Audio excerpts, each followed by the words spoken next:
You know, I accidentally muted the microphone, and then I fortunately noticed it, and we're unmuted now. Hello, everyone. Welcome back to the channel. Hope that you're feeling good. Hope that you can hear me. The volume levels are going up and down. Thank you, as always, for joining me. And today, we are diving into a full album reaction. R.E.M.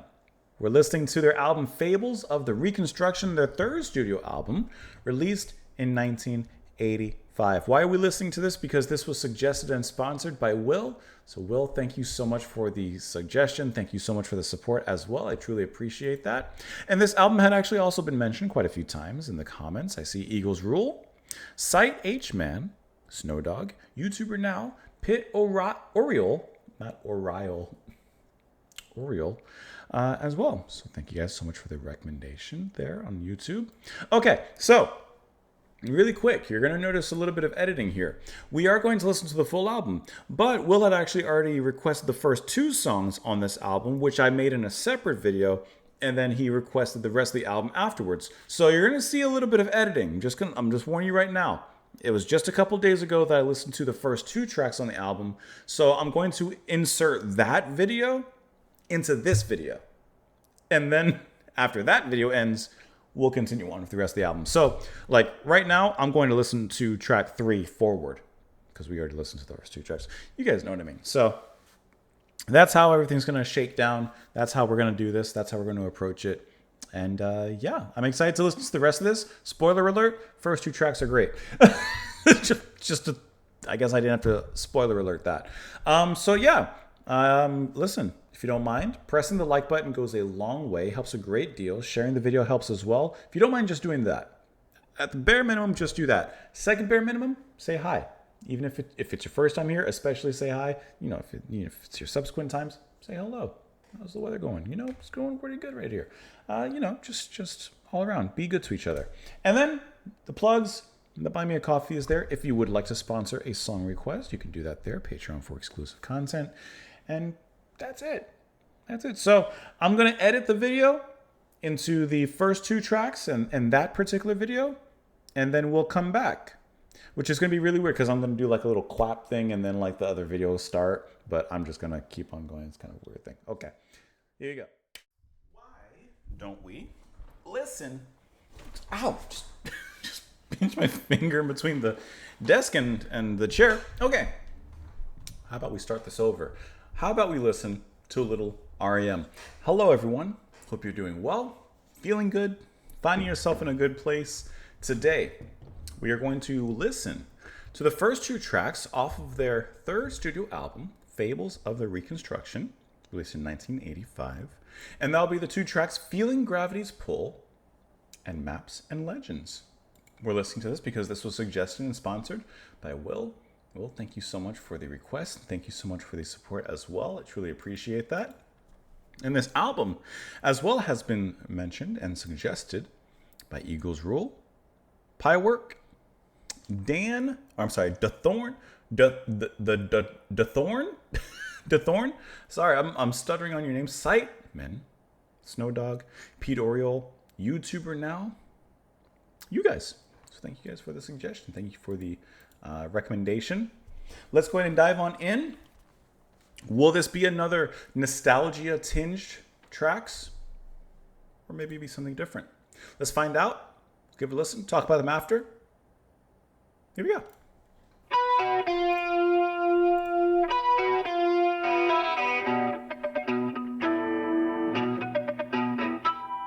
I like those harmonics.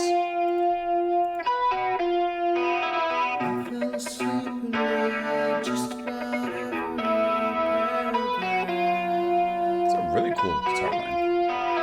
Leave the scene where gravity's pulling me around.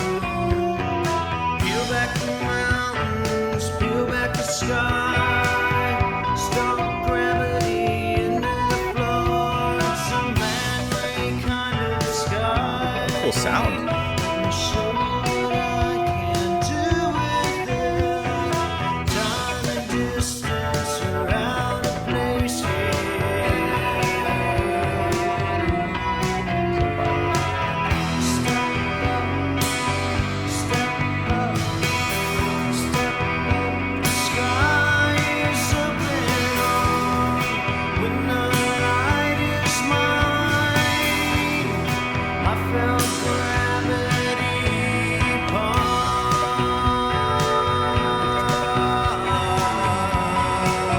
got a great group to it too.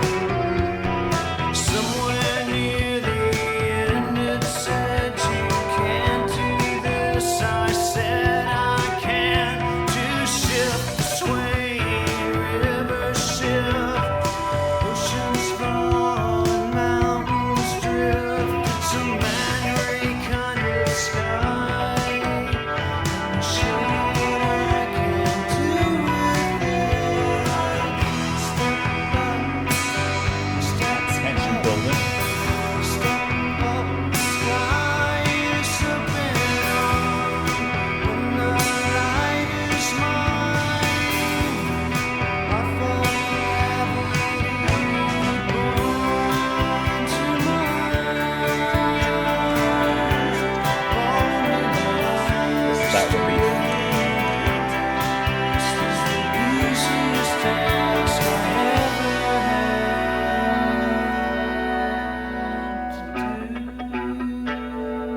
It's almost a Fripp-esque kind of quality to the guitar playing. I've been sleeping right just about every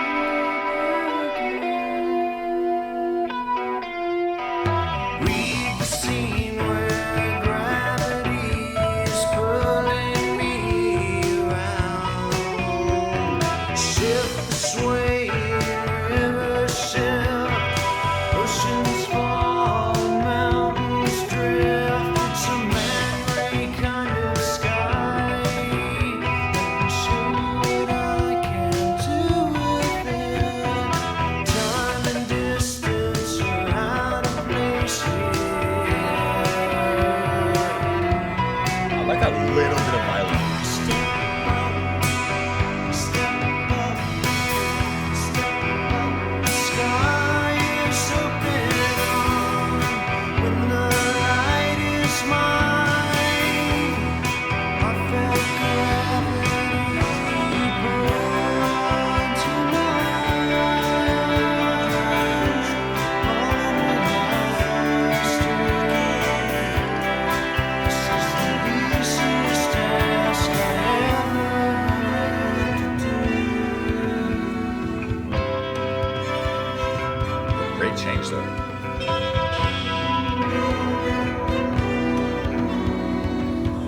Who's out and harness the time? Holding the sky.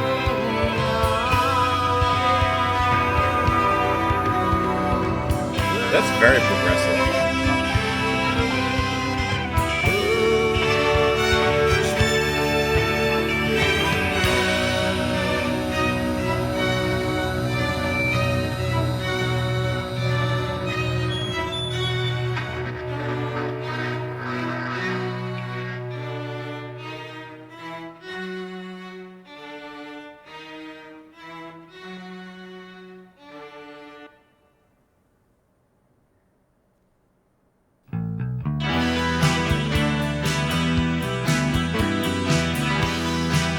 That's a nice jangly opening on this one.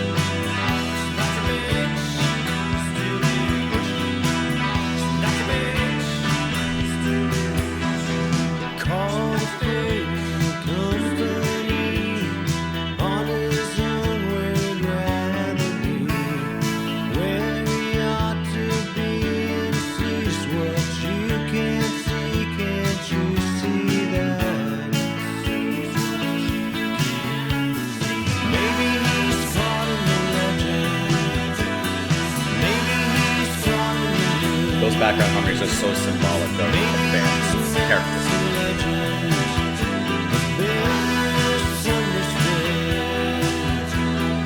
Down the way the roads divided, paint me the places you've seen. Those who know what I don't know, the third of the yellow, red and green. Maybe he's caught in the legend. Maybe he's caught in the mood. Maybe these maps and legends are misunderstood.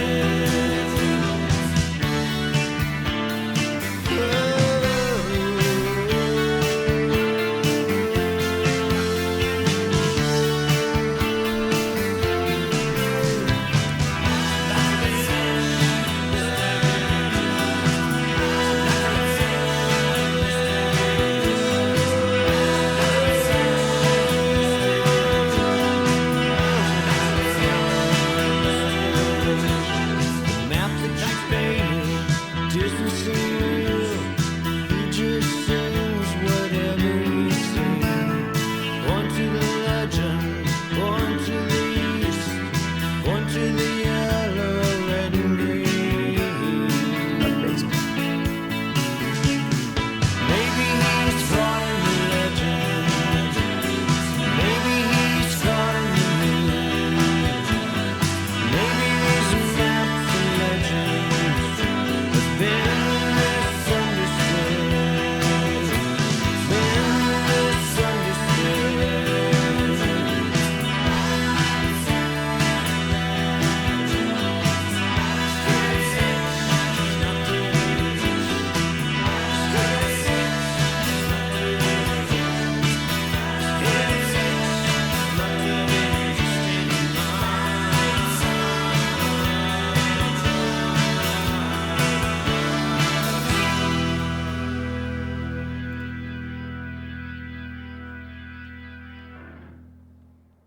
What a fantastic pair of tracks. So, really interesting is the way that this album opens up with Feeling Gravity's Pull.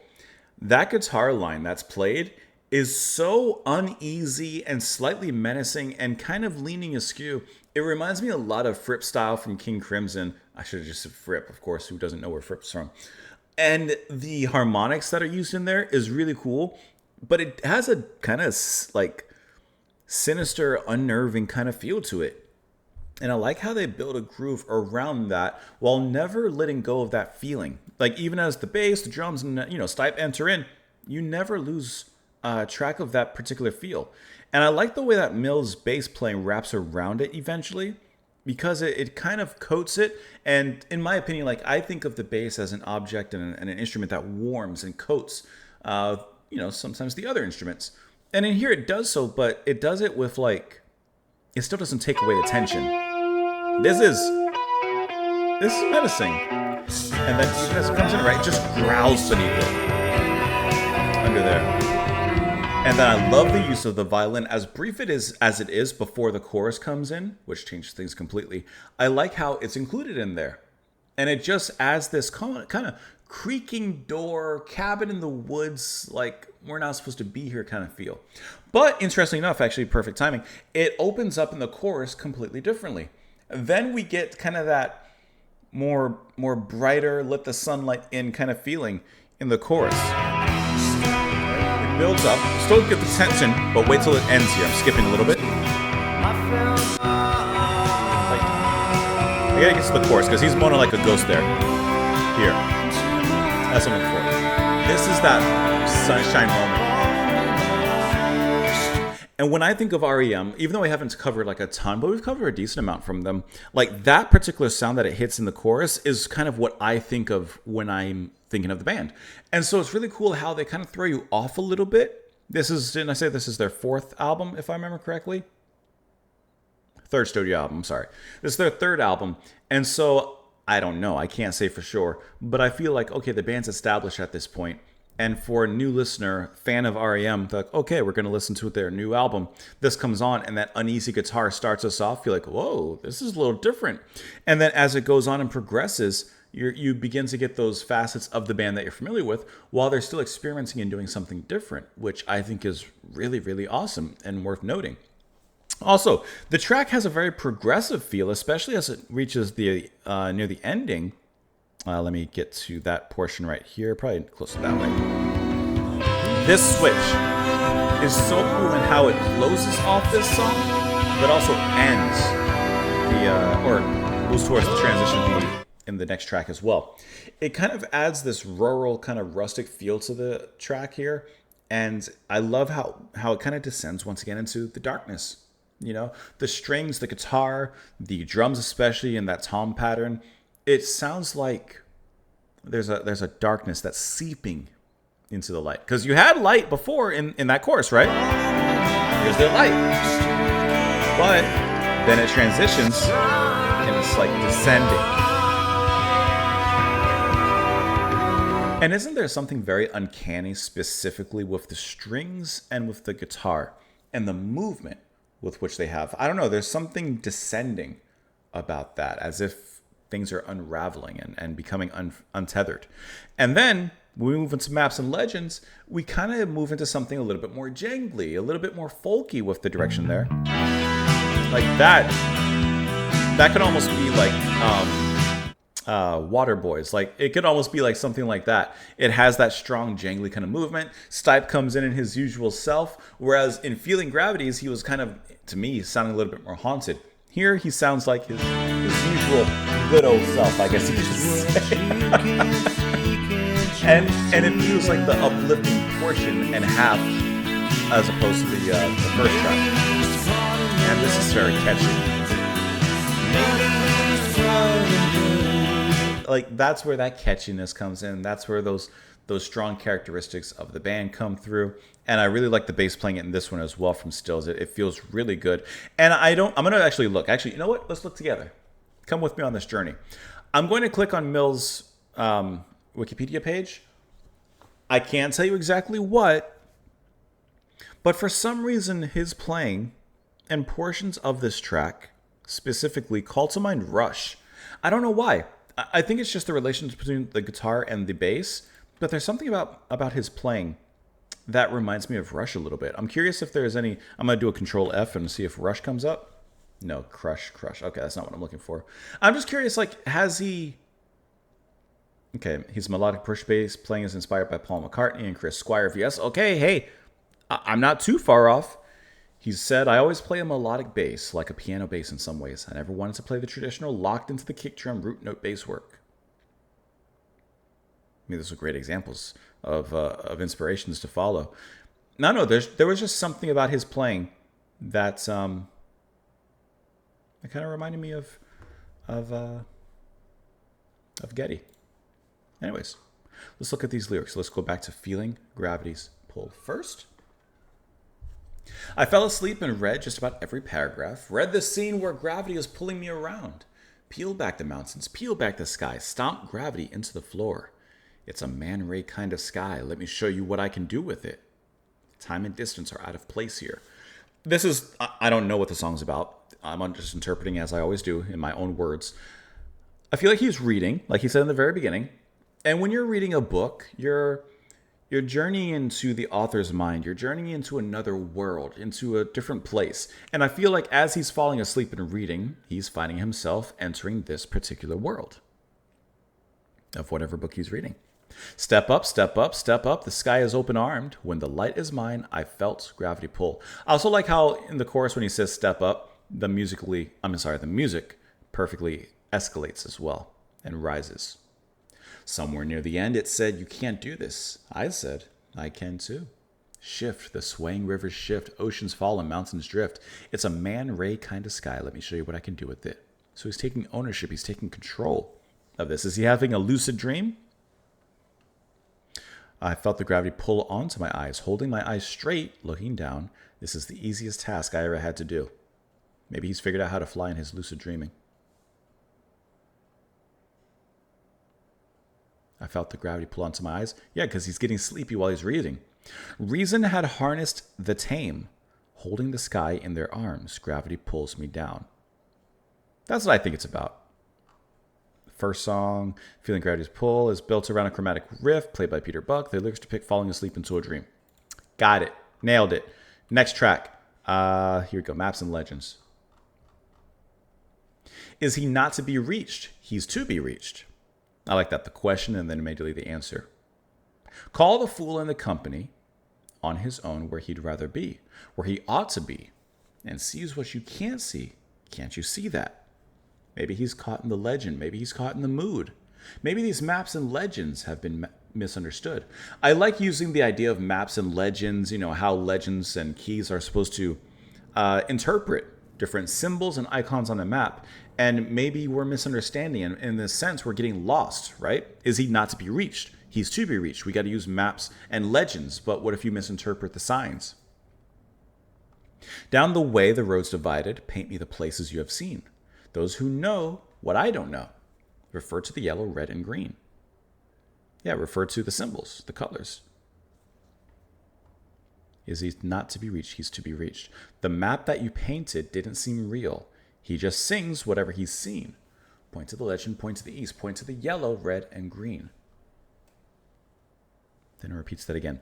I mean, overall, I think it's, of course, this person is lost. They're trying to find him. symbolically, not literally, using maps and legends, whatever those may represent, but perhaps they're misunderstanding the signs and misreading what it is. Let's see what it says here. The song was about Howard Finster, an artist and Baptist preacher. Here's a self-portrait. It's kind of cool. I like his drip. Finster did the cover art of their album Reckoning and later painted the art for the cover of the Talking Heads album Little Creatures. Interesting. He definitely has a certain style. Like, and I don't mean like a bad way. I mean like he has a style where you can tell it's his. It's kind of cool. I'm curious. Is this a concept album where the first track is related to the second? I don't see the word concept necessarily in here. Music and lyrics, established work, folk elements and a darker sound, jangle pop, yep, folk rock, yep, alternative country, southern rock, creepy rustic psychedelic folk. That's a good way of describing it. I think this was a great twofer. Here, excuse me. Let me know what you guys thought, of course, in the comments down below. As always, I appreciate you all watching and hopefully enjoying, hopefully having a good time with the music. Will, thank you so much as well for the request and for the support. Truly appreciate that. Hope you guys have a fantastic rest of your day, and I will see you all later. Bye. All right, and we're back. So editing is so funny, so funny. So let's go ahead and listen to the third track on the album, and we will move forward from there, and that will be Driver 8. I almost think that should have been the 8th track on the album, but let's let it. Oh,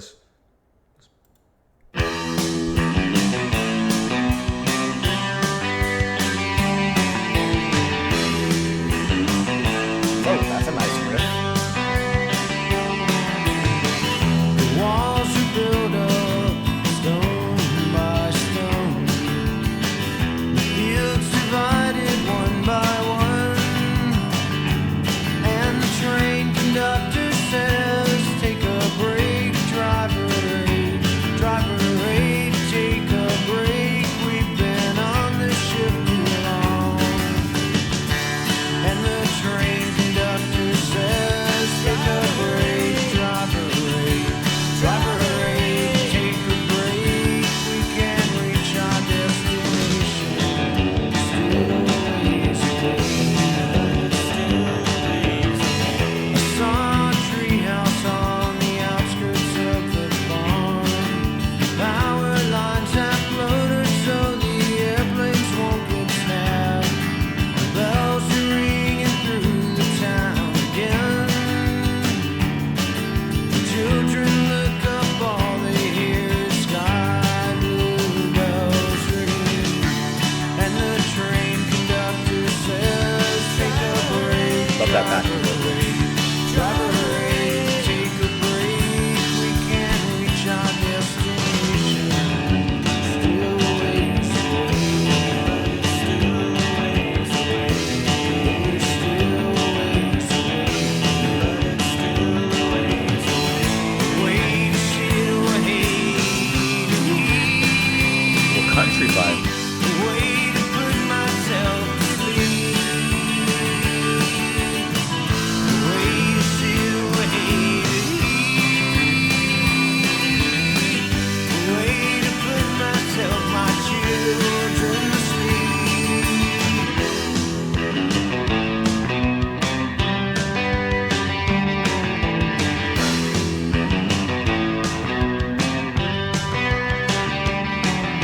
Piloted this song in a plane like that one. She is selling faith on the Hotel Crusade.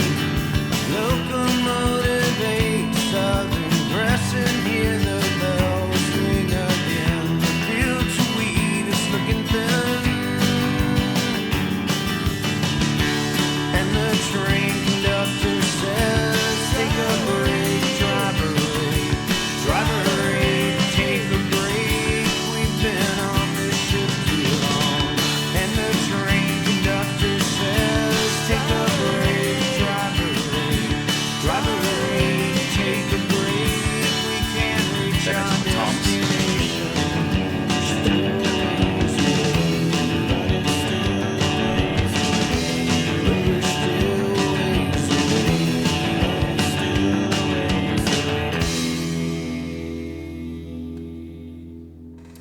for such a good time with this album. I'm looking forward to this genuinely. Like, we haven't listened to a ton of R.E.M. before, but this is going to be our first like real deep dive into an album. And they just have a particular sound that I feel like if you don't like their sound, unless I'm mistaken, you're probably not going to enjoy them as a whole. But if you enjoy their formula, if you enjoy their sound, then you're in for a great time because they just polish this particular formula as they go. I love the country vibes that the music gets into there. And then, especially when it dips into that, especially with Stipe singing, like he fully kind of throws a country accent in there. And then as if that's not enough, the harmonica comes in just to strong arm it into the barn and say, "Ho down with me." In the barn. And it's a burner. I think that that's such a cool moment. The opening riff is also fantastic, setting us up for a really swinger of a song. And can I tell you, the opening riff reminds me of another song, but I can't tell you what that is because I don't know. Man, just that opening. That opening sounds so familiar. It's not Clash, but it's like somewhere in that vicinity, maybe. Man, that tone sounds really familiar. Like not this song, but that tone's like another classic like 70s song or something. I can't.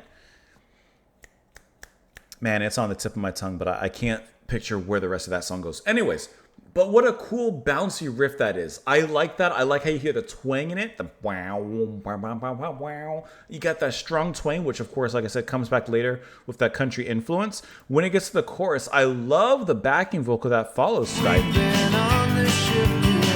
and the bounciness of that bass. Here. Right there.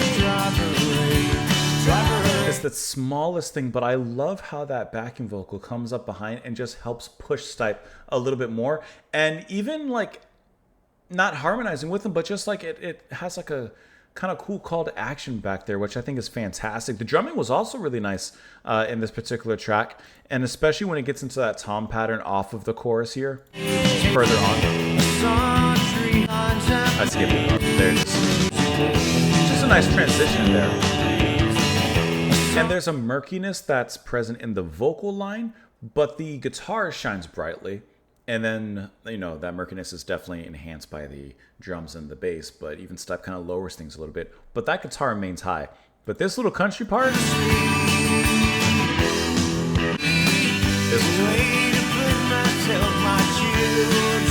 they're doing the do-si-do. They're hoeing down over there. Let's go ahead and look at the lyrics here real quick. The walls are built up stone by stone, and the fields divided one by one. And the train conductor says, "Take a break, Driver 8. Driver 8, take a break. We've been on this shift too long." And the train conductor says, "Driver 8, take a break. Driver 8, take a break. We can reach our destination, but we're still a ways away. Like, we're going to be a while. Just relax." I saw a treehouse on the outskirts of the farm. The power lines have floaters so the airplanes won't get snagged. The bells are ringing through the town again. The children look up. All they hear is sky blue bells ringing. Take a break, a way to shield the hated heat, a way to put myself to sleep, a way to shield the hated heat, a way to put myself to sleep, my children to sleep. He piloted this song in a plane like that one. She is selling faith on the Go Tell Crusade. Locomotive 8, Southern Crescent, hear the bells ring again. The field is weed, or the field to weed is looking thin.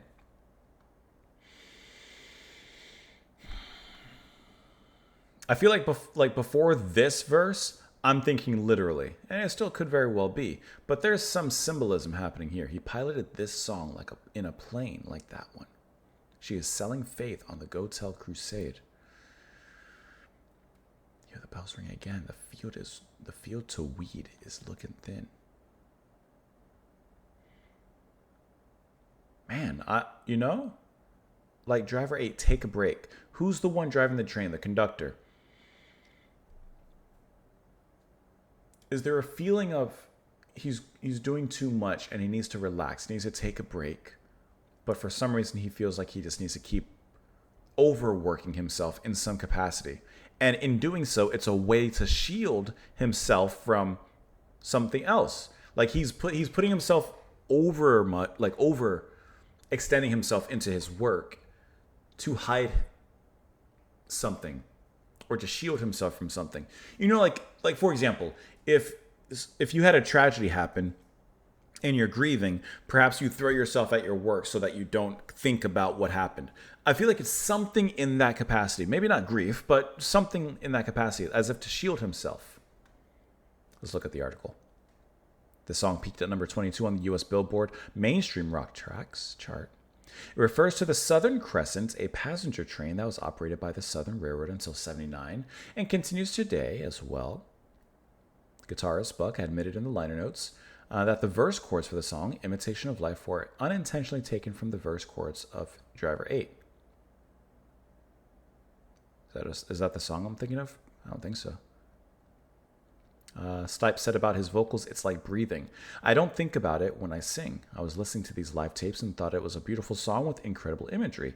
I listen to our old albums and think, okay, this is where that went wrong. This is a way to improve that. And wow, that's really good.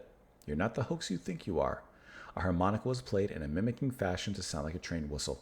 I didn't even notice that it sounded like a train whistle. I just noticed the harmonica. So, okay, let me see what it says. Let me read here.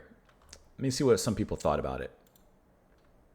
So I was puzzled by verse 3. It seems much more scattered and less unified than the other verses. Each line is spoken by or refers to a different person, each adding up to a collective vision of the world the train is passing through. Line 3 is a callback to the train itself, grounding us in the place we're hearing these things said. Was the Go Tell Crusaders an evangelical Christian organization that carries out large revivals? She's selling faith? Okay. Okay, we're back on the train. The field to wheat is looking thin. Come on, man. I think that it's okay. I suppose it's literally about the train, but I also feel like it could have deeper connotations. You know, if you look into it a little bit. I think. I was trying to think of a locomotive breath joke, but I couldn't think of how to connect it. You know what we can connect? The next song. Life and how to live it. That's what we can do.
Love that little hit.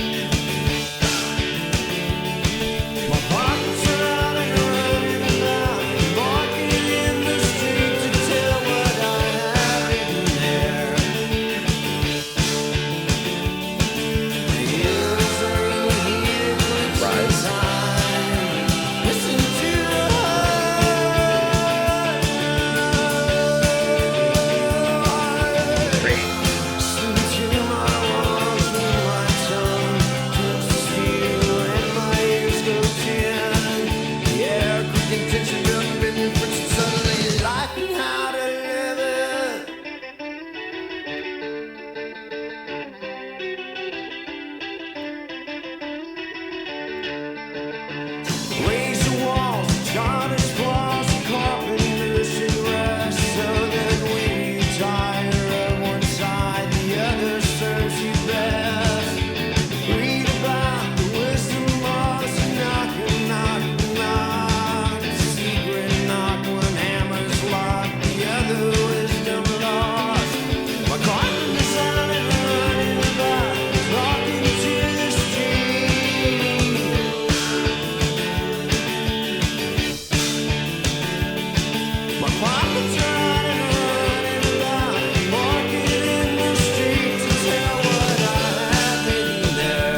This felt like a quick rock and roll track in their particular style.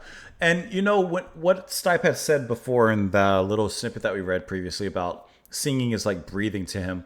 He does have a very specific sound and a vocal style that kind of does have a little bit of a breathing sound to it. The way that he rises up and down in pitch, it reminds me of like a balloon or maybe a blanket like billowing and filling with air and then coming down and deflating. And the way that he moves up and down, it's there's a rise and then there's a fall, but it's very natural and kind of airy in its own particular way, while still having a little bit of kind of a dirt in it, if that makes sense. Kind of like from the country S sound that we heard him singing in before with Driver 8. Like it kind of has a little bit of a grit to it, just a little bit though. And also I've mentioned it previously in like certain tracks, but I think the bass playing is really fantastic throughout. I really enjoy how the bass has a certain swing to things, especially amongst like the jangliness of the music, and it kind of always grounds but brings it down in a really cool groove. I think the bass playing is really fantastic and kind of in my opinion, kind of a standout. And this track is definitely driven, as opposed to the bass, by the drums. The drums are just fun to listen to. I especially like the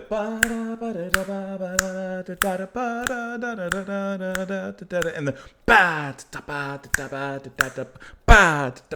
that little hit. It just adds this spark into the music that feels really, really good. And kind of returning, if you don't mind, to Stipe singing, the note that he does at the end, which he did do closer to the beginning as well, it sounds so good. It's around 3:46 or so here. Love that he says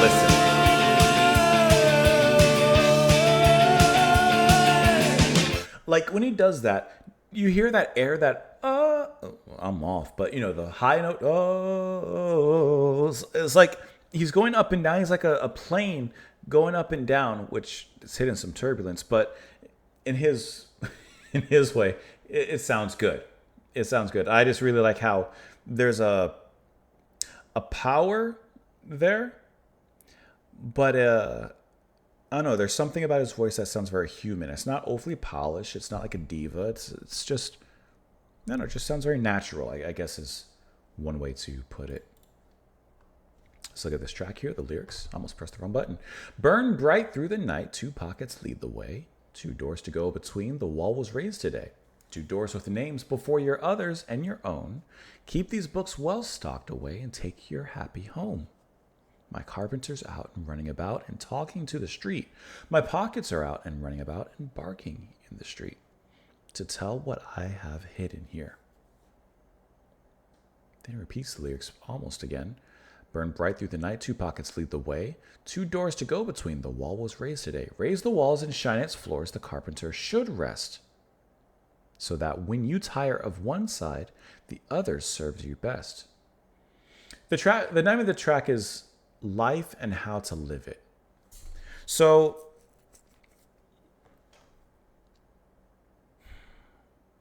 like building yourself up for success, taking care of things, and if you tire doing, not necessarily literally one thing, you can do the other, but staying balanced in a sense.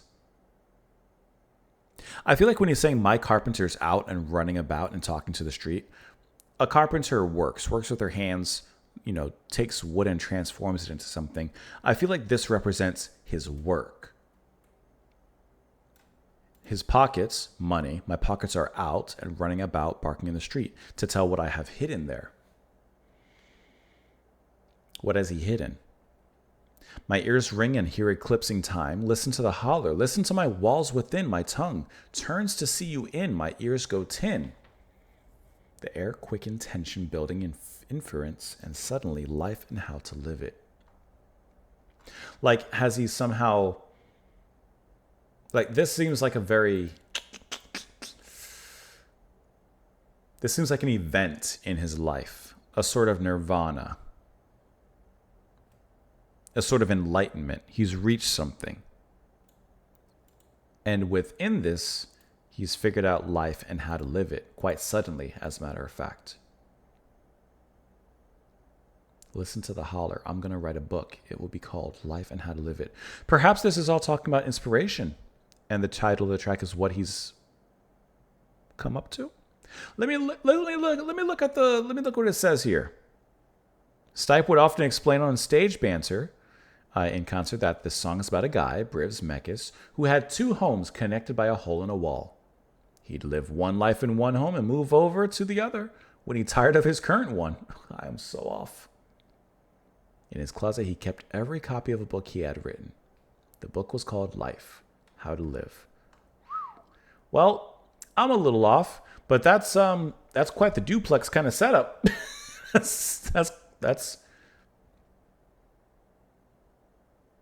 just connected by a hole in the wall. Listen, we're all connected by a hole in the wall. Make of that as you will. Old Man Kensey. See what I'm talking about, that basement.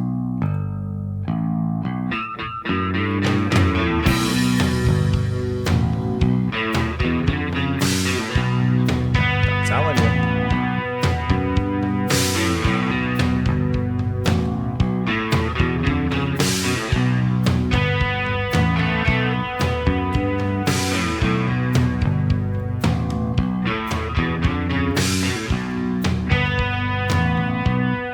That bass.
Okay.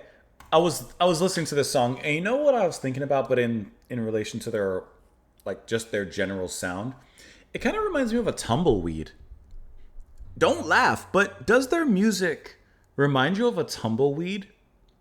It's moving, but it almost has a wistful, effortless flow about it. It's being moved by something. It's kind of dusty, kind of has a Western tone to it and sound to it. But there's an effortlessness in which it moves. It's just carried by the wind and lifted to wherever it's going. It's not moving with any straight, direct purpose. It's not trying to go here or there. It just goes wherever the wind takes it. I feel like there's something tumbleweedish about their music. And I mean that in the best possible way. I love the way that Stipe says Kensey. I don't. Oh man, Kensey. I can't do it, but he puts a little bit of a grip on that when he says Kensey, Kensey. And I love it. And I love how Mills gets some time here to start us off with the bass riff, and then the rest of the band comes in their own way. I think that's great because, like I said, to me, the bass is a big part of the music in R.E.M, and I love how it kind of starts off from that. And there's also, I forgot to mention this with Driver 8. I'm curious if anyone else thinks this, and maybe I'm going off on a limb, and maybe I'll be tumbling down to the grass later on. I wouldn't be surprised if the band has some influence, or was influenced, by the Smiths. While their music does not sound much like the Smiths, I do feel like there is a sort of jangliness, and I heard it more in Driver 8 for some reason. It just made me think about it.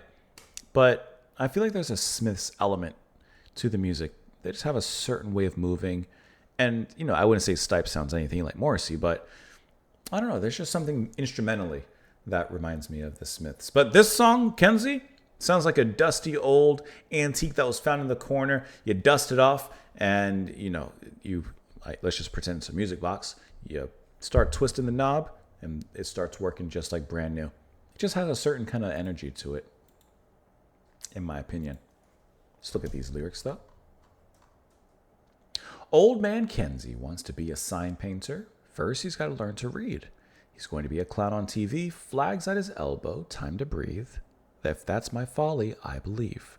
Drink up the lake. Kensey's awake. That's my mistake. Old Man Kensey wants to be a goalie. First, he's got to learn to count. He's going to be a clown on a circus mount. Letters to me signed. Soft, dark tar. Kensey's going far. Okay, so he has different... Listen, Kensey has different dreams. And in order to attain those dreams, there's something he has to do first. And before he does that, it always comes back to him being a clown. Or he's going to be a clown, rather. John, Bill, and Ed, stand on your head. I'm ready to go. Are these fellow circus workers and performers? And if we save my soul, if we miss a chance, if we save my soul, we miss a chance. Old Man Kensey wants to be a dog catcher. First, he's got to learn to stand. He's going to be a clown in a marching band. Letters to me signed, ransom greed, I believe.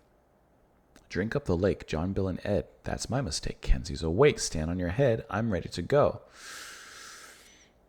Let me read the clown parts again. He's going to be a clown on TV. Flags at his elbow. He's going to be a clown on a circus mount. Letters to me signed. He's going to be a clown in a marching band. I was trying to see if there was a progression on the clown parts, because there's definitely a change with what he wants to be constantly. First, he wants to be a sign painter, then a goalie, then a dog catcher. Completely different things. He is also described as Old Man Kensey. Is there a feeling that it's perhaps too late for him to be these things? Is there a feeling of, maybe he was young when he began and wanted to be a sign painter, and first he has to learn to read? Well, maybe if he had stuck to that, he would have been a sign painter. But perhaps he changed, and now Old Man Kensey wants to be a goalie. Well, he's got to learn to count. But he never stuck to one thing. Do you think that perhaps that's in part what this song is about? Also, what I noticed, I forgot, we have music and lyrics here, And we have all the info here. So we could just like, just stick right here. Let's see. Where's Old Man? Here we go. Old Man Kensey likewise celebrates an eccentric individual living in the Deep South. Writing for Drowning Sound, Andrei Lukowski describes the song as a nightmarish tale of a crazed old guy. I mean, I wouldn't call him crazy, just eccentric. Just having interest in many different things, which I don't see the problem with that whatsoever. Let's move on to the next track here. Can't Get There from here. Hey.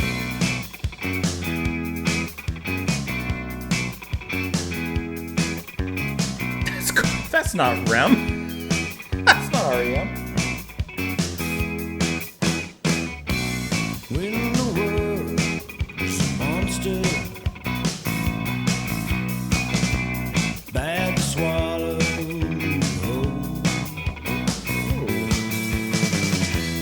Pick a plate and hold your tea, and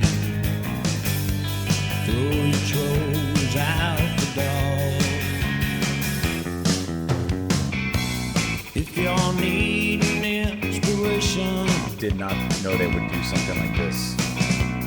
follow math is where I go. My drum. Lawyer Jeff knows the road down.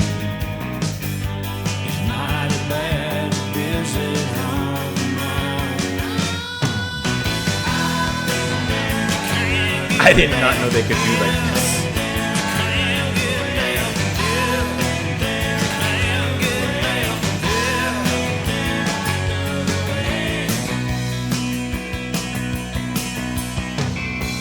When your hands are feeling empty, stickhead jumping off the ground. Dressing shawl should be out. Brother, ain't sing my song now.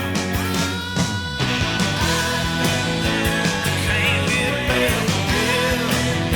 Can't get better from here. Can't get better from here.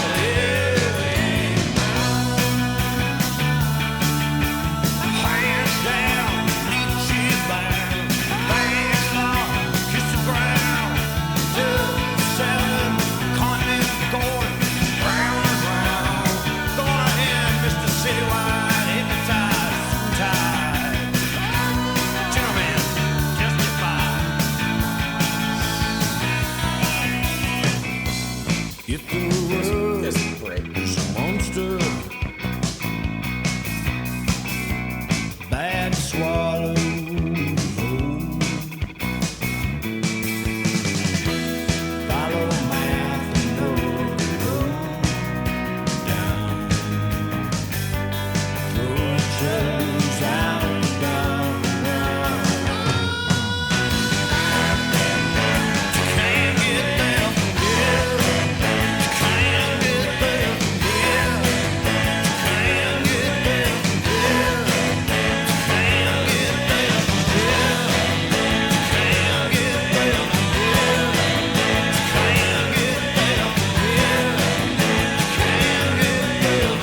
here. Can't All right. In all honesty, I didn't know that R.E.M. could get down like that. I had no idea that they could play in that style at. Listen, hats off to. I had no idea. That's my favorite track so far on the album. That they funkified that thing up. They left it all up on the dance floor. That quick flick wrist of the guitar. And the bass grooving up behind it. Drums on point at every intersection. And Stipe, I really like the way that he sung so down low at certain points. Maybe it's because it hits a similar resonance, just a similar resonance to like Mr. David Sylvian. Maybe because it just works in that direction, besides the chorus. But he sounded great. I love that last note in the verse where he really goes down. I love that part. It's... And ooh.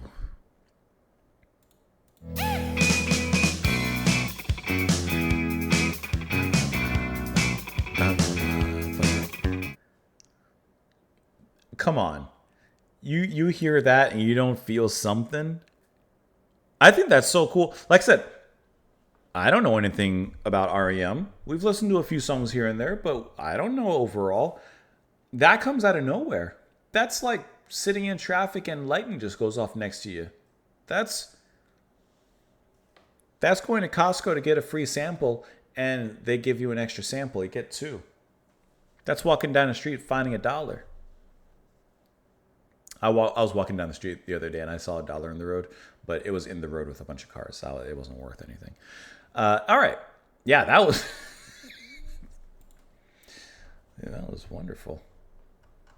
Let's look at these lyrics on that one. On that bad boy of a track. When the world is a monster, bad to swallow you whole. Kick the clay that holds the teeth in. Throw your trolls out the door. If you're needing inspiration, Philomath is where I go by dawn. Lawyer Jeff, he knows the lowdown. He's mighty bad to visit home.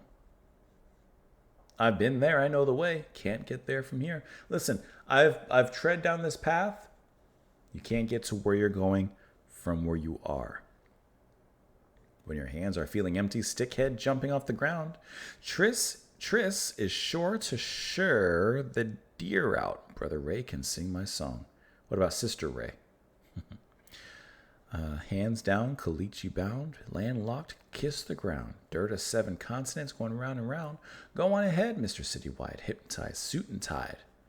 I like that, suit and tied. Gentlemen, testify. If though your world is a monster bad to swallow you whole, Philomath, they know the lowdown. Throw your trolls out the door.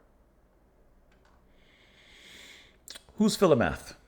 Greek for lover of knowledge, can't read or talk. Also a town in Georgia, USA, that is used as a comedic destination when giving directions that to a place you do know, not know the location of. What? That is used as a comedic destination when giving directions that to a place you do know that you do not know the location of. Its use is similar to Warner Brothers' Bugs Bunny claim that he should have taken a left at Albuquerque anytime he's lost. I get this part. I've seen every single Bugs Bunny and every single Looney Tunes episode ever. Go to Georgia, USA. Okay. I mean, listen. You can't get to where you're going from where you are, so you need to keep on moving. Oh, I forgot I have an article pulled up here about this track. Let's see. It's the first single from the album. I can see that. Peaking at number 10. Equaling to a position of approximately 110 on the main Billboard Hot 100 chart. Also hitting 91 on the Canadian Singles Chart. It was the first R.E.M. song to feature a horn section. And it makes it that much better. Cashbox said it's a fully rocking chorus and typically steady and murky verse, giving this cut superior pop character. It gives it a lot. The proper title of the song is unclear. Unlike Feeling Gravity's Pull or Life's Rich Pageant, this song's title does not contain a consistent punctuation.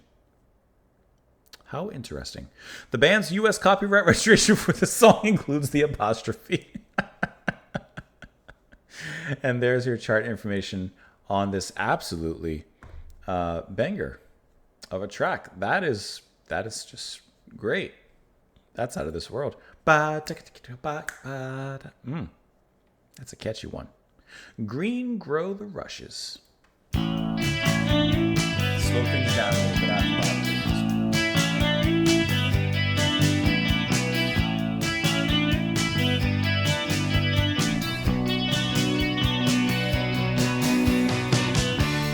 Wheelers falling.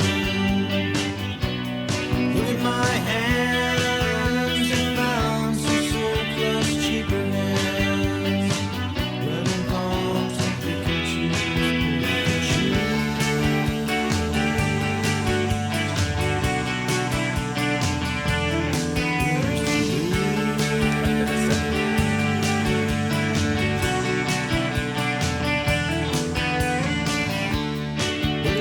building. Look at this man, hated and whitewashed, gone to find a cheaper hand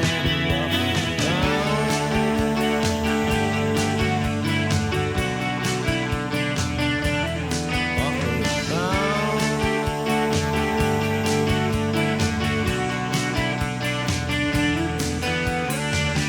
Green road, the rushes go. Green road, the rushes go. Green road, the rushes go. The compass points, the workers hold. Pay for your freedom. Find another gate. Guild by associate. Rushes will take a long time to go.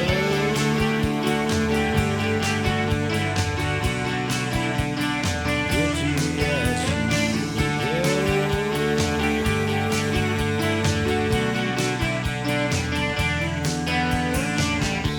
Stay off that highway. Where it is not so safe. Grasses that hide the green map. The amber waves again. The amber waves again.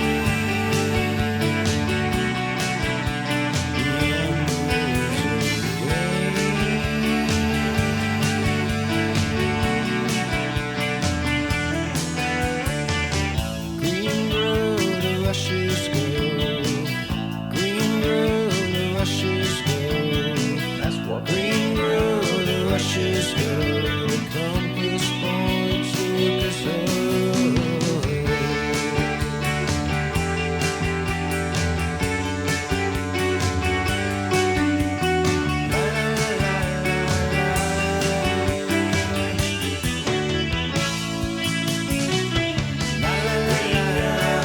It's just a little change since then.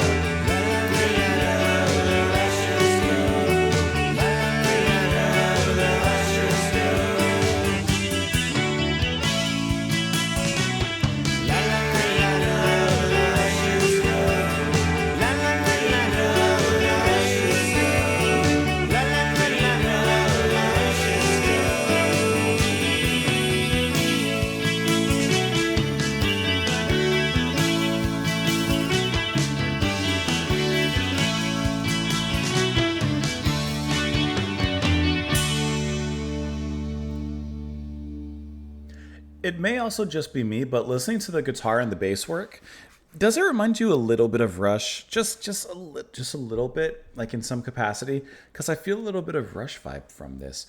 Okay, after the fiery, funky burner of the previous track, this one brings things down a little bit. This slows things down into something very thoughtful and introspective a little bit. And I really like the soft-spoken way that Stipe sings here.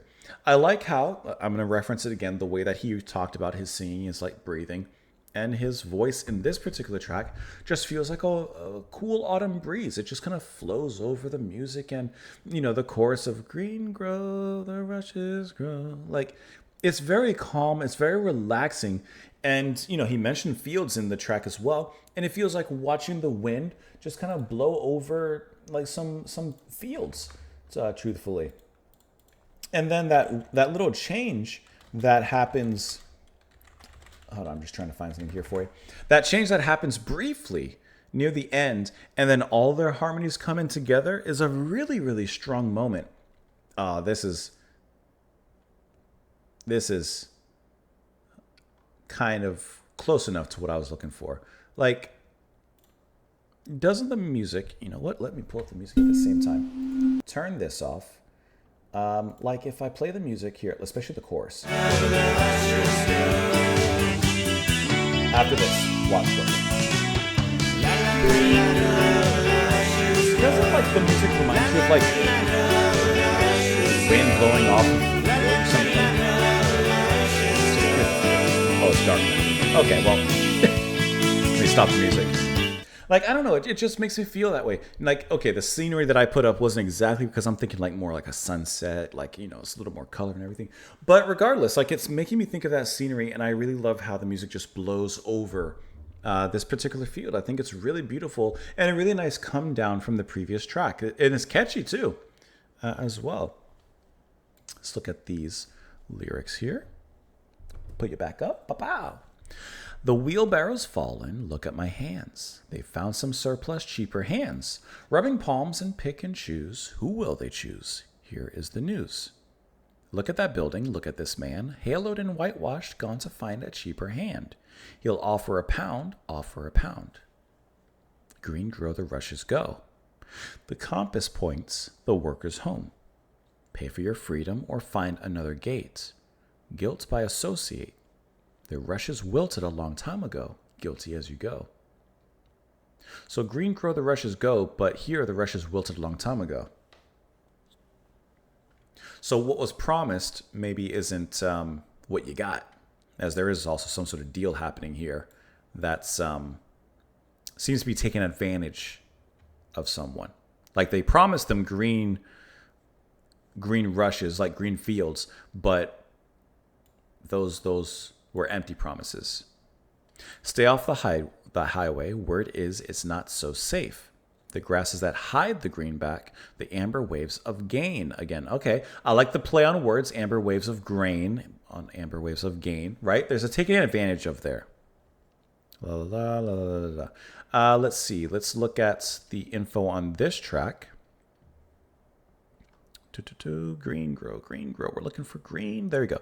Was written as part of a pact between Stipe and 10,000 Maniacs frontwoman, Natalie Merchant. Okay. Little Tiger Lily. That both would write a song about the genocide of Native Americans. Didn't even think about the 10,000 Maniacs song Among the Americans from their 1985 album, The Wishing Chair, was Merchant's contribution. Okay, so they both had separately decided to write a song. That's really cool, actually. They both decided to write a song about the genocide of Native Americans. So, looking at, okay, so I'm not too far off then. Making deals, but empty promises. He'll offer a pound, offer a pound. Hail it in whitewash. Look at this man. Pay for your freedom or find another gate. Pay for your freedom. You were free before. The rushes wilted a long time ago. Stay off that highway. It's not safe. Grasses hide the greenback, the amber waves of gain. Yeah, gaining for one and taking away from another. Okay, the compass points the worker's home. Okay. Oh, now that makes sense. That's actually really cool. I like that they had that idea and they stuck to it on their albums. So I'm actually kind of curious about something. This album came out in '85. When did Wishing Chair come out? '85. They both did it the same year. There you go. I love it. They stuck to it. Let's go ahead and move on into the next track, which I want to say is pronounced Kohoutek, but I could be incorrect. I wasn't even trying to rhyme.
Falsetto there.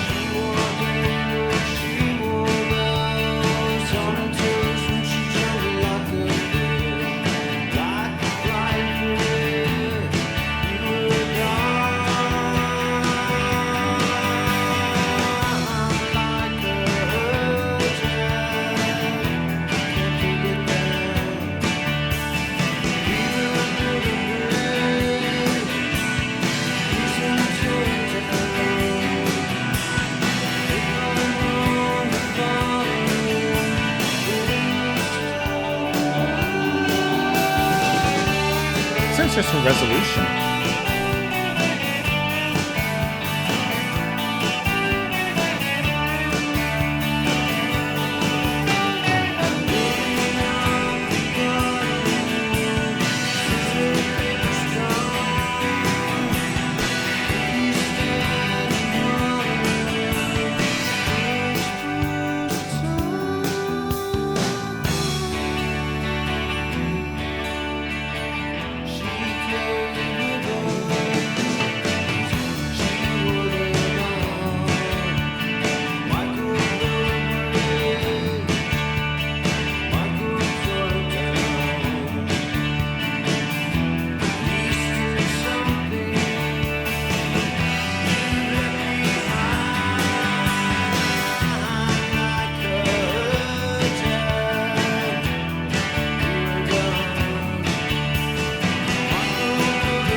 I think that little bit of like falsetto that Stipe pushes into the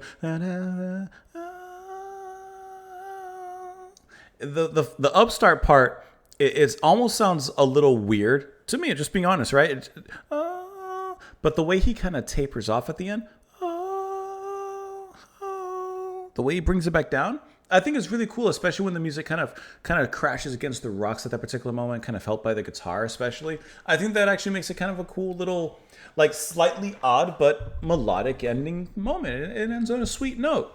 And I really like the bass line from Mills here. I was listening to him in the back. He has a line that's kind of going ba ba ba ba ba bum bum bum bum bum bum bum bum bum. And then he kind of rises a little bit off of that. And it's a small thing, but I was just focused and locked in on the bass, and I just thought I liked how it plays in a track like this. It adds a little bit of that muddiness to the track where the rest of it kind of flows and dries in a particular way. Now, I'll say at this point in the album, this is my least favorite track, even though I can't say that it's a bad track, because I'm thinking like, okay, I've heard them performing in this sound and kind of better. So this track, it feels good going in, and it goes out the other ear. Don't mean anything bad by it. I think it's a fine track, and in isolation, if I hadn't heard the rest of the album, I'd probably enjoy it a little bit more. But as it is, at this point, I'm like, okay, we've heard this sound from them. It's not really anything different or unique. There's nothing that's really standing out to me in a particular way. But I can't say in any regards that it's a bad track, But I think that it's Stipe singing that, especially that little and the bass from Mills that kind of make this one stick out just a little bit. But I also feel like the bass and Stipe always stand out. The rest of them do too. It's just where I'm focused on. Who will stand alone? She carried ribbons, she wore them out. Courage built a bridge, jealousy tore it out. That's a great line, by the way. Courage built a bridge, jealousy tore it out. At least it's something you've left behind. Just like Kohoutek, you were gone. At least you had it, and at least you left something behind, even if you no longer have it. We sat in the garden, we stood on the porch. I won't deny myself, we never talked. She wore bangles, she wore bells on her shoes, and she jumped like a fish, like a flying friend, you were gone. Like Kohoutek, can't forget that. Fever built a bridge, reason tore it down. Interesting change there. First it was courage, now it's fever. First was jealousy that tore it down. Now it's reason. Also interesting is that courage, positive word. Jealousy, negative word. It's reversed. Fever, negative word. Reason, positive word. If I am one to follow, who will stand alone? Maybe you're not the problem. Scissors, paper, stone. If you stand and holler, these prayers will talk. She carried ribbons. She wore them out. Like wore them out as in, went out with them, or wore them out as overused. Michael built a bridge. Michael tore it down. At least it's something you've left behind. Like Kohoutek, you were gone. So, of course, the question, who's Kohoutek? Who's Michael? Who is she? One way to find out. Kohoutek features Stipe's falsetto singing. Yes, it does. According to Lukowski, Stipe's lyrics on this song are more personal and associate himself with the other Outcast characters on the record. Okay, we don't want to know about the next song yet. If you don't, well, there was something over here. Let's read what it says here. Comet Kohoutek, formerly designated that, was first sighted on the 7th of March in 73 by Czech astronomer Lubos Kohoutek. It attained perihelion that same year. In this song, Stipe compares a girl he is attracted to with the comet, flashing, beautiful, and gone all too soon. Oh, is Michael him?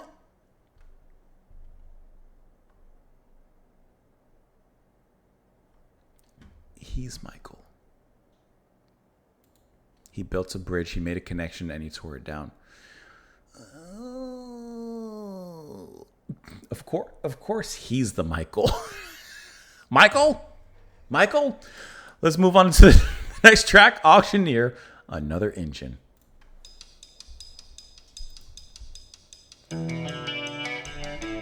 Starting that tempo.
Off note right there. To the auctioneer, another engine, another engine.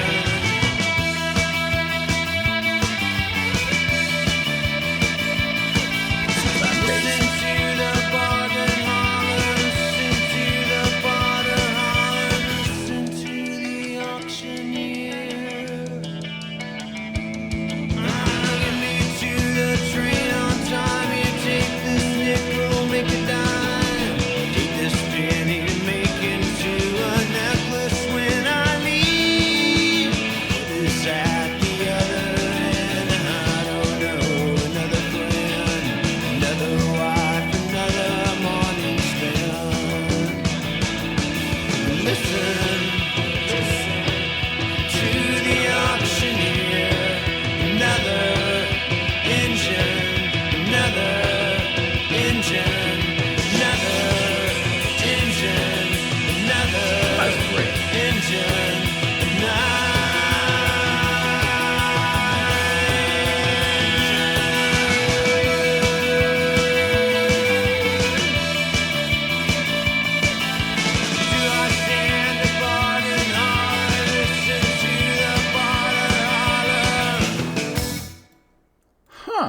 That's the shortest song on the album, but I feel like they fit a lot in that one. First of all, driving rhythm, drums just baka, baka, baka, baka, baka, and then some really cool breaks that he performs as well. Going off on the toms really nicely. And when it transitions, it has like this almost dissonant guitar note, which is kind of interesting. Here before.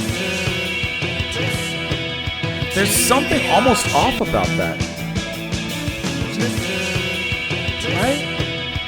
That chord change is sharp. You get some whiplash from that, that change. And it changes into something kind of uncanny. There's a tension and a stress that's definitely being built there. There's almost this haunting factor to it as well. And then it moves right back into the powerhouse of the rhythm after that. And then there's a big change a little bit halfway through.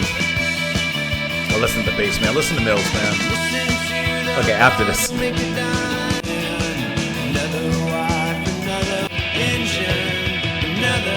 This is a curious oddity of a track, and I mean that with all positive and due respect. I think it's kind of cool what they've put down here. It feels kind of experimental, and to wrap this and push this and condense this into a 2-minute 44-second song, I think is really impressive.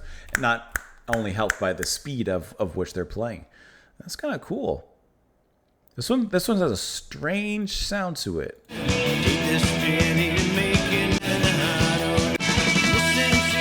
that's the bass again. Where's that bass part again? It's before that.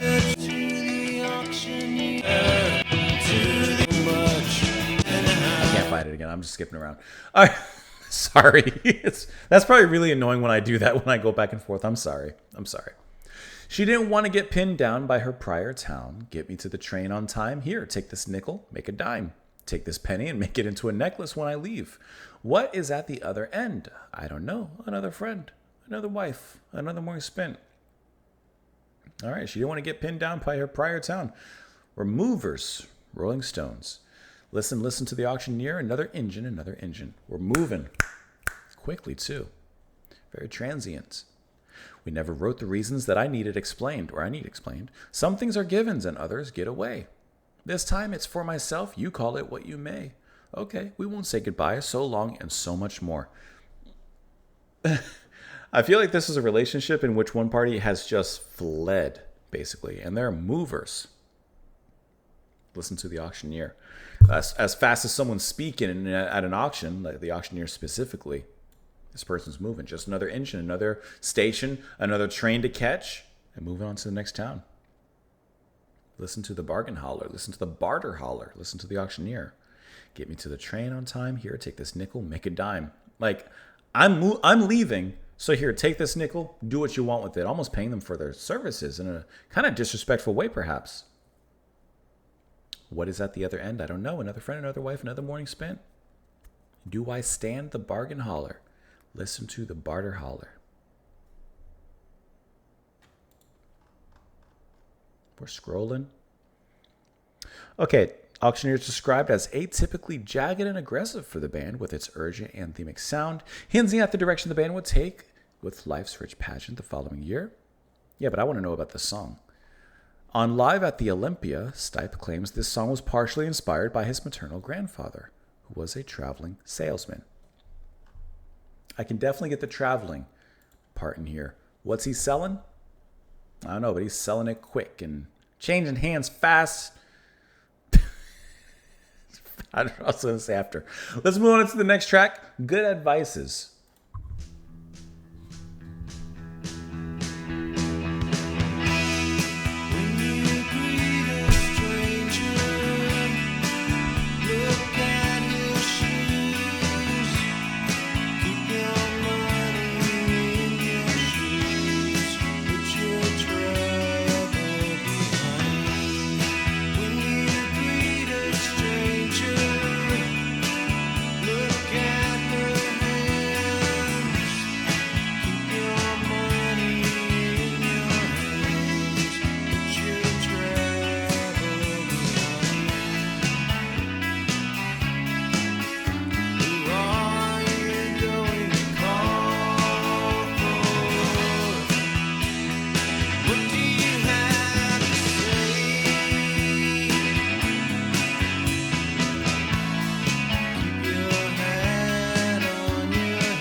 your hat on your head.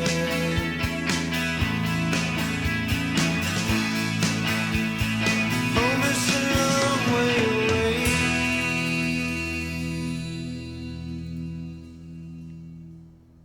This to me feels like the calm before the storm. I don't know if the final track, Wendell Gee, is going to be a storm or if it's going to be a whisper. We'll find out shortly.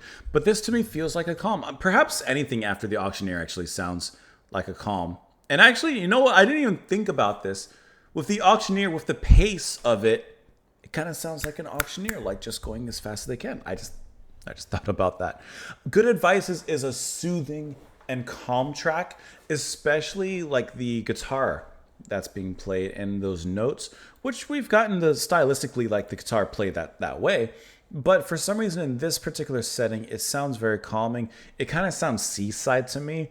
It's just making me feel of like rocking back and forth in a boat, and not like in open sea, even though go there if you want, but like just like off the coast a little bit, just relaxing and soaking in the sun. There's an ebb and flow to it. There's a movement to it. And I think that it feels really, really nice, you know, from Buck, the way that he's playing here. I haven't like mentioned him by name, but Peter Buck and the way he plays, I think is very soothing, especially if I can find it. And it transitions to the chorus.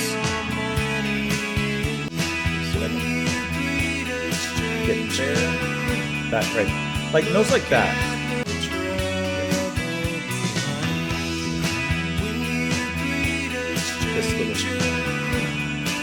See how there's a little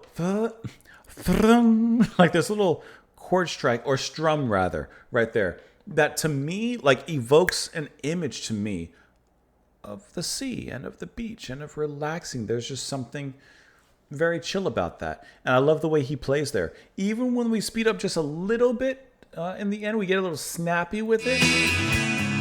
What was it?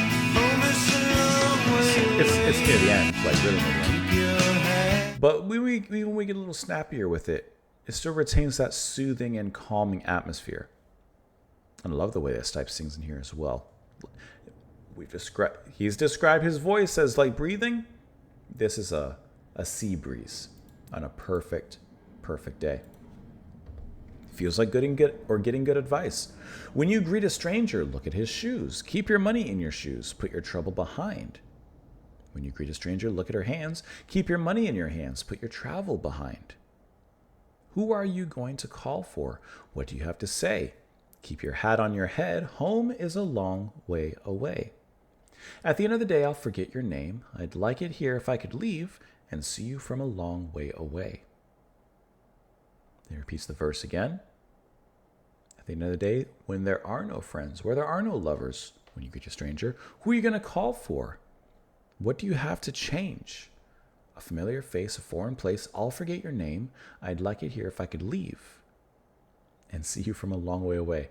That's an interesting line. I'd like it here if I could leave. As if there's a sense of not being able to leave, so you don't like it. You're stuck.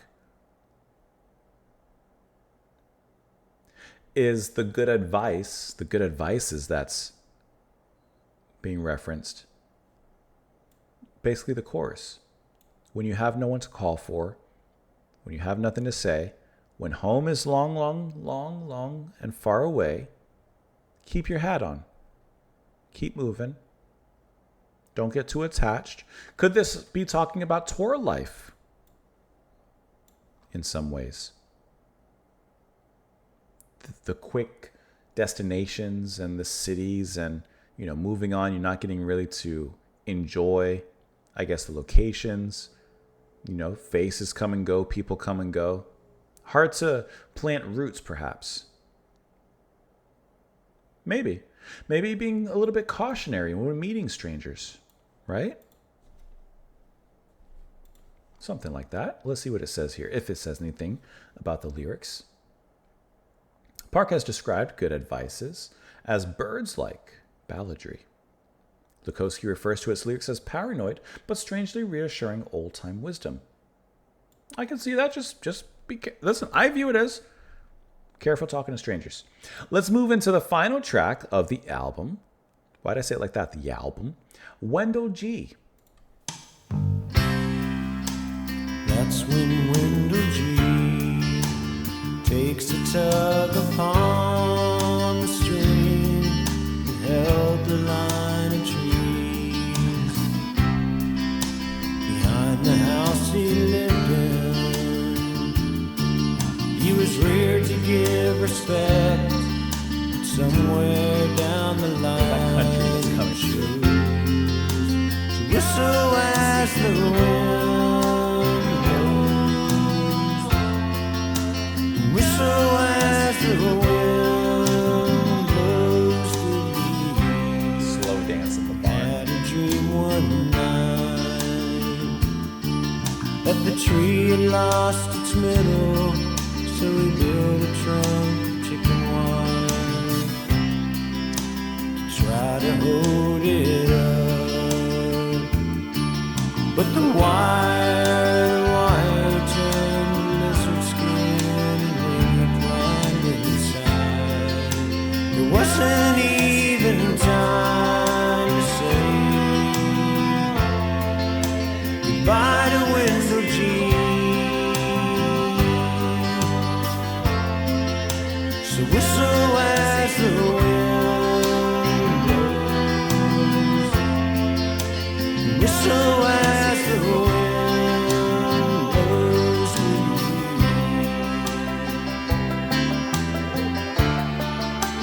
Banjo picking.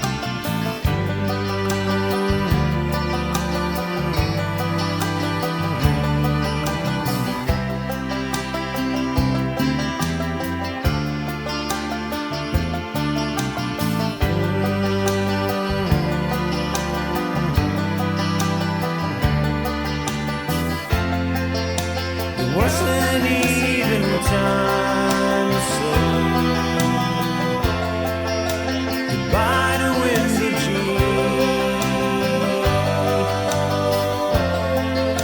So whistle as the wind blows, and listen as the wind blows to leave. Lighter song. If the wind were color, and if the air could speak, whistle as the wind blows, whistle as the wind.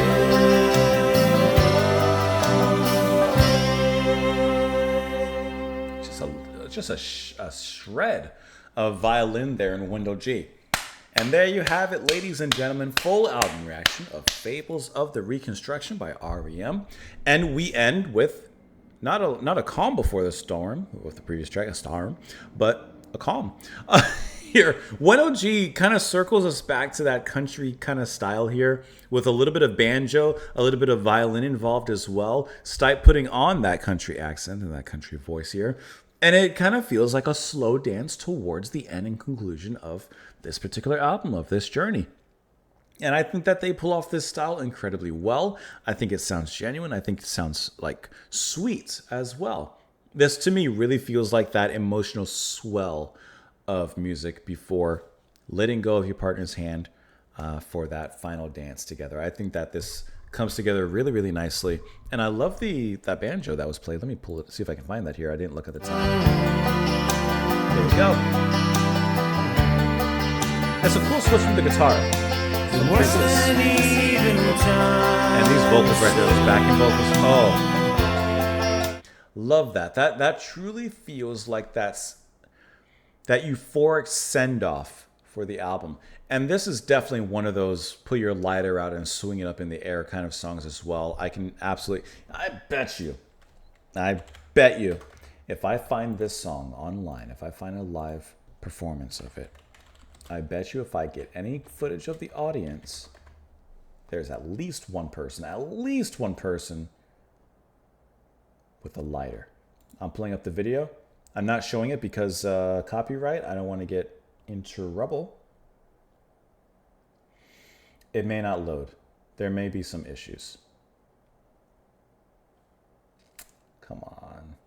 For some reason, YouTube always loads a little slower when I'm doing it here, when I'm recording. Okay. Nah, they're inside of a venue. They can't pull out lighters here. Nah, that's OSHA. Though they get regulated. Okay. No, that I don't want like this is like on TV or something. I need to see them like live. Nothing.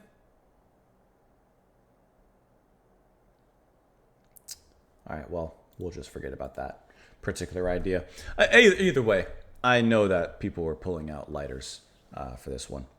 That's when Wendell Gee takes a tug upon the string that held the line of trees. Behind the house he lived in, he was reared to give respect, but somewhere down the line, he chose to whistle as the wind blows. Gonna miss you, boy. And whistle as the wind blows he did. Gonna miss you, boy. He had a dream one night that the tree had lost its middle, so he built a trunk of chicken wire to try and hold it up. But the wire turned to lizard skin, and when he climbed inside, there wasn't even time to say goodbye to Wendell Gee. So whistle as the wind blows. If the wind were colors, and if the air could speak, then whistle as the wind blows, and whistle as the wind blows. Who is Wendell Gee? Another character in this album, I suppose. Now, is he based off a real person? I would assume so. He was just trying to fix the tree. Takes a tug upon the string, held the line of trees. Let's see if we can. Let's learn. Let's learn a little bit. Closing track Wendell Gee features Buck playing banjo, continuing the album's theme of eccentric characters. Pewter Bow considers its lyrics to be a surreal, lachrymose fable about some backcountry oddball. I mean, oh yes, I could see that. Lachrymose because was it? What's his name? Lacrimosa? Isn't that who? In the Odyssey, Poseidon's sea serpent ate him because he was mouthing off. Basically, he was mouthing off. From Stipe himself, Wendell Gee was a death dream where I was buried in a hollowed out log with this metal mesh kind of lizard skin over the top, and I could hear and talk, but all of the alive people could not hear me. Like a ghost. I stole the name from the highway between Athens, Georgia, and Jefferson, Georgia, where I would visit with R.E.M. in the 80s. It was one of the few really autobiographics, but from dream word lyrics that I wrote. Shortly after that, I barely ever injected real-life situations into the songs or lyrics, instead focusing on what I felt was my strong suit as a writer. So there you go upon the actual themes and what the song is about. Okay, favorite song, in case you couldn't tell, in case you had no idea, can you take a guess? I'll give you a hint.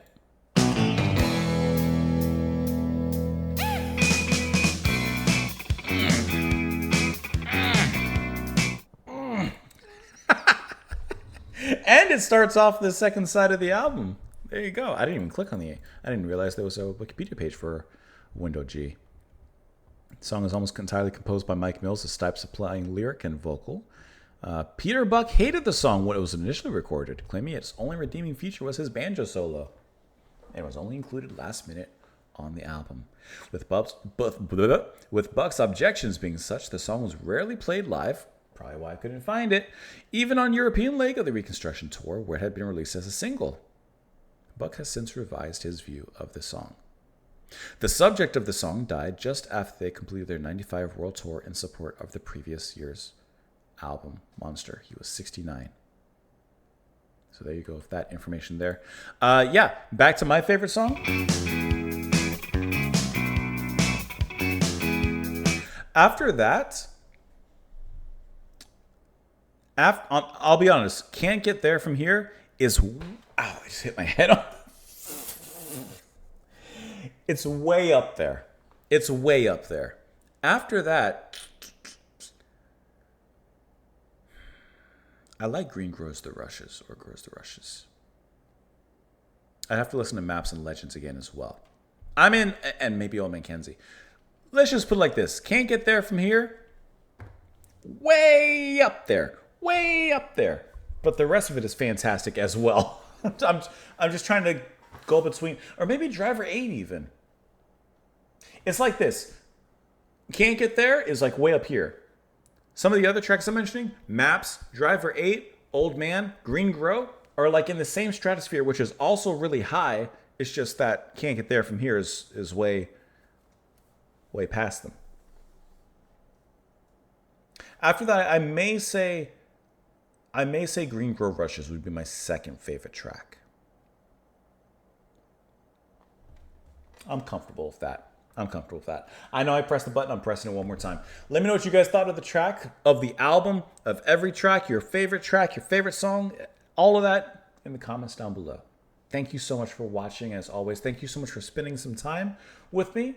I hope that it was time well spent on your end. I hope that you enjoyed it. Will, thank you so much once again for the support and the request. I truly appreciate that.